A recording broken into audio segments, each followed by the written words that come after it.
दर्द भरी कहानी।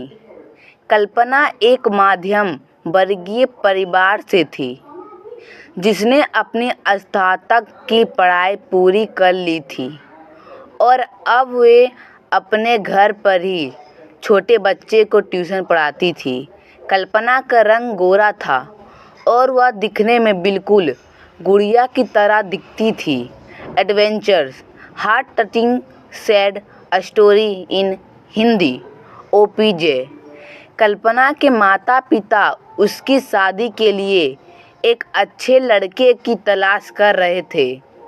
तभी कल्पना के मामा एक लड़के के बारे में बताते हैं। वह कहते हैं कि लड़का का नाम राहुल है। वह किसी कंपनी में मैनेजर के पद पर है और महीने के 70,000 कमाता है। कल्पना के माता पिता ने लड़के की फ़ोटो देखी तो उन्हें लड़का पसंद आ गया। जब कल्पना की मां ने कल्पना को लड़के की तस्वीर दिखाई तो कल्पना ने कहा, जब आप दोनों को लड़का पसंद है तो मुझे भी पसंद है। अब लड़का और लड़की वाले के परिवार ने मिलकर शादी की तारीख तय कर दी। कल्पना के माता पिता बहुत खुश थे कि उनकी बेटी की शादी एक अच्छे घर में हो रही है।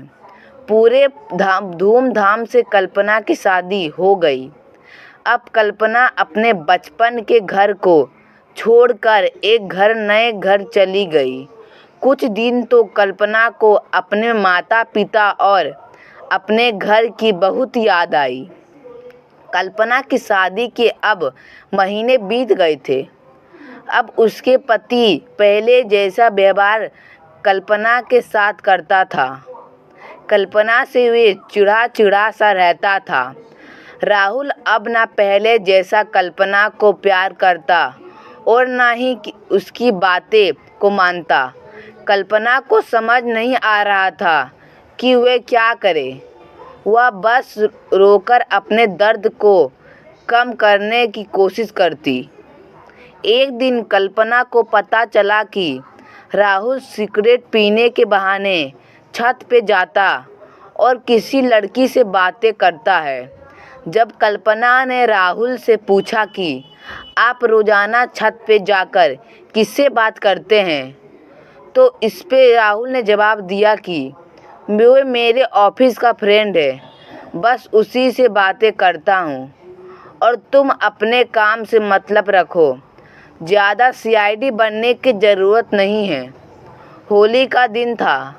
राहुल के कुछ दोस्त उसके घर आए थे। सभी ने घर पर पार्टी किया। उस दिन राहुल का एक दोस्त थोड़ा ज़्यादा ड्रिंक कर लिया था और उसने नशे में कल्पना के सामने जाकर कहा, भाभी आप कितनी प्यारी और मासूम हो। फिर भी राहुल भाई दिन भर उस घमंडी नेहा से बातें करते रहते हैं। लगता है कि आप राहुल भाई का सही से ख्याल नहीं रखते हैं। ये सुनकर कल्पना का शक अब हकीकत बन चुका था।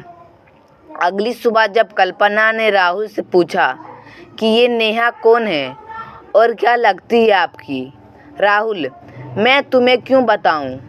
कल्पना, मैं बीवी हूँ आपकी।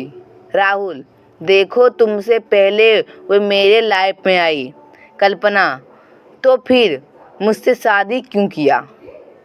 राहुल, बस तुम अच्छी लगी इसलिए शादी कर लिया। कल्पना, अब तुम देखना मैं उस कामिनी लड़की को कैसे सबक सिखाता हूँ। नेहा को कब कल्पना ने कमीनी कहा तो राहुल ने गुस्से में कल्पना को बहुत मारा और उसे कमरे में बंद कर दिया। कल्पना के सास को सब पता था, फिर भी वह अपने बेटे के सामने एक शब्द भी नहीं बोलती थी। शाम को जब राहुल आया तब उसके रूम का दरवाज़ा खोला। उस दिन कल्पना की तबीयत खराब हो गई। फिर भी उसी हालत में उसने खाना बनाया। कल्पना ये सारी बातें अपनी माँ को बताना चाहती थी, लेकिन चाह कर भी वह नहीं बता पा रही थी। क्योंकि वह जानती थी कि अगर उसके माता पिता को ये सब पता चलेगा तो वह परेशान हो जाएंगे। राहुल अब कल्पना के साथ नौकरी जैसा व्यापार करने लगा। छोटी छोटी बातें में उसे मारता। कल्पना अब धीरे धीरे डिप्रेशन का शिकार होने लगी। उसके दिमाग में गलत गलत ख्याल आने लगा। अब न वे समय में खाना खाती और न ही किसी से बात करती। आखिरकार एक दिन कल्पना ने रूम में फांसी लगाकर आत्महत्या कर ली। कल्पना ने आत्महत्या का कारण किसी को नहीं बताया, लेकिन उसके सास को पता था कि कल्पना ने आत्महत्या क्यों किया। दूसरी तरफ कल्पना के माता पिता का रो रो कर बुरा हाल हो गया। कल्पना की मां ने पुलिस को आत्महत्या कारण उसके ससुराल वाले को बताया। पुलिस राहुल और उसके माता पिता को ले गए, लेकिन पैसे के दम पर कुछ ही दिनों में राहुल और उसके माता पिता जेल से छूट गए।